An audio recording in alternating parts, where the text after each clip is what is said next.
Bismillahirrahmanirrahim. Assalamualaikum warahmatullahi wabarakatuh. Alhamdulillah, salatu wassalamu ala rasulillah, wa la hawla wa la quwata illa billah, amma ba'd. Saudaraku, sahabat Mukasyan yang dirahmati Allah subhanahu wa ta'ala, yang pada kesempatan hari ini masih dapat melaksanakan ibadah puasa Ramadan. Mudah-mudahan puasa kita bukan saja menggugurkan kewajiban, tapi puasa yang bernilai pahala di sisi Allah subhanahu wa ta'ala.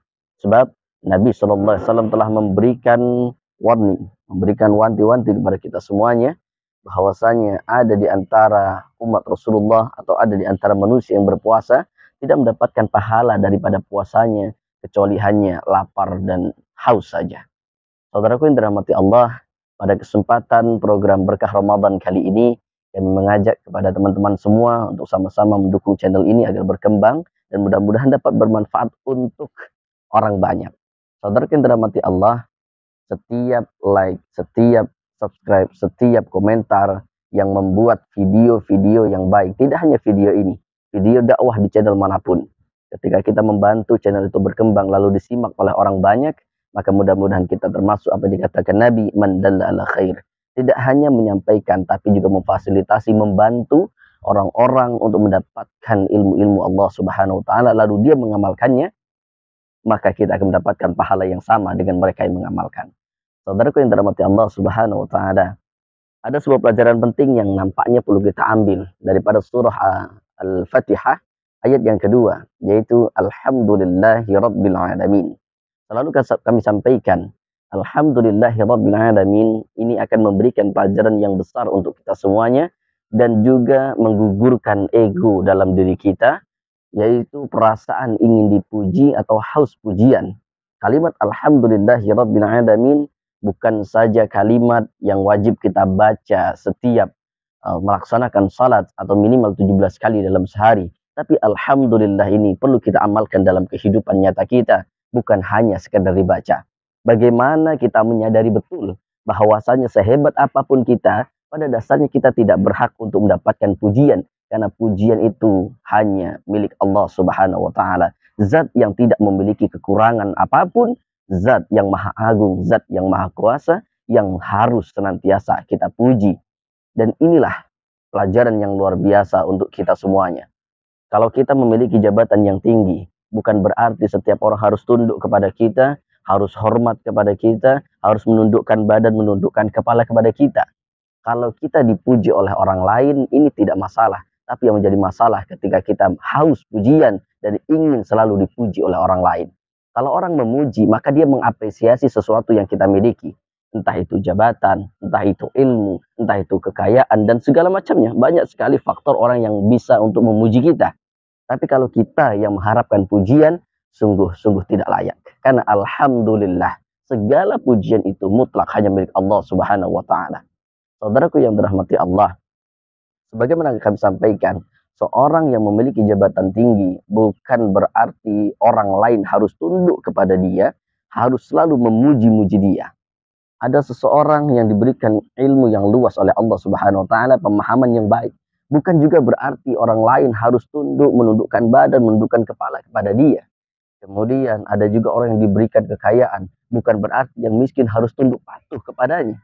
Saudara yang dirahmati Allah, orang-orang akan dikatakan mulia oleh Allah subhanahu wa ta'ala, syaratnya sebagaimana Allah sebutkan dalam surah Al-Hujurat ayat 13.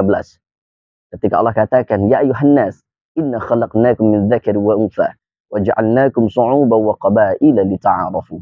Bahwasanya Allah katakan, wahai manusia, sungguh telah diciptakan kita ini oleh Allah subhanahu wa ta'ala min dzakari wa untha, dari laki-laki dan perempuan, dari nabiuna, dari ayahanda Adam alaihi salam dan ibunda Hawa. Saudara yang dirahmati Allah, kita diciptakan dari sumber yang sama, sehingga ini mematahkan juga keinginan-keinginan satu individu yang membangga-banggakan nasab, membangga-banggakan keilmuan, membangga-banggakan jabatan, membangga-banggakan dirinya. Tidak ada yang mulia di sisi Allah subhanahu wa ta'ala kecuali apa yang Allah katakan pada ayat ini, inna akramakum indallahi atqakum. Karena orang yang mulia dalam pandangan Allah subhanahu wa ta'ala adalah orang yang paling bagus kualitas takwanya kepada Allah. Mau dia kaya, mau dia punya jabatan, mau dia tampan ataupun cantik, mau dia pintar, ataupun maaf, dia tidak sepintar orang lain, tidak sekaya orang lain, tidak punya jabatan, hanya rakyat biasa. Tidak ada patokan itu di sisi Allah. Yang menjadi standar kemuliaan seorang hamba di hadapan Allah hanyalah ketakwaannya kepada Allah Subhanahu wa taala.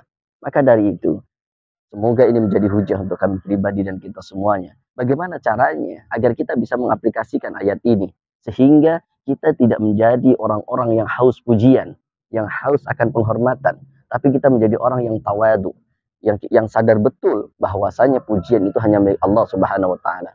Kembali kami ulangi, kalau orang memuji kepada kita, segeralah kita bertakbir, segeralah kita beristighfar, kita besarkan Allah Subhanahu wa taala. Karena kenapa? Dengan demikian kita akan sadar kalau kita ini kecil dan tidak berhak untuk mendapatkan pujian yang begitu banyak dari manusia. Saudara yang dirahmati Allah, kadang pujian ini akan membuat seseorang lalai. Pujian akan membuat orang merasa bangga dengan dirinya. Pujian akan membuat orang menjadi sombong ketika dia tidak bisa mengimbangi ini dengan kesadaran bahwa pujian hanya milik Allah Subhanahu wa taala. Boleh kita memuji seseorang, tapi jangan terlalu berlebihan. Khawatirnya orang yang kita puji merasa bangga diri sehingga timbullah sifat takabur, merasa lebih baik daripada orang lain. Hadratil kiram, semoga materi kultum singkat ini bermanfaat untuk saya pribadi dan kita semuanya. Selalu kami sampaikan, yang menyampaikan ini belum tentu lebih baik daripada yang mendengarkan. Maka kita harus saling ingat mengingatkan untuk menjadi hamba Allah yang berkualitas. Dan nanti kita pulang kepada Allah dengan gelar takwa. Karena itulah syarat agar kita menjadi orang yang mulia di sisi Allah Subhanahu wa taala. Hadanallahu wa ikum jum'ain. Mohon maaf jika ada kata yang kurang tepat, tidak bermaksud menggurui siapapun. Subhanakallahumma bihamdika asyhadu an la ilaha illa anta astaghfiruka wa atubu ilaik. Wassalamualaikum warahmatullahi wabarakatuh.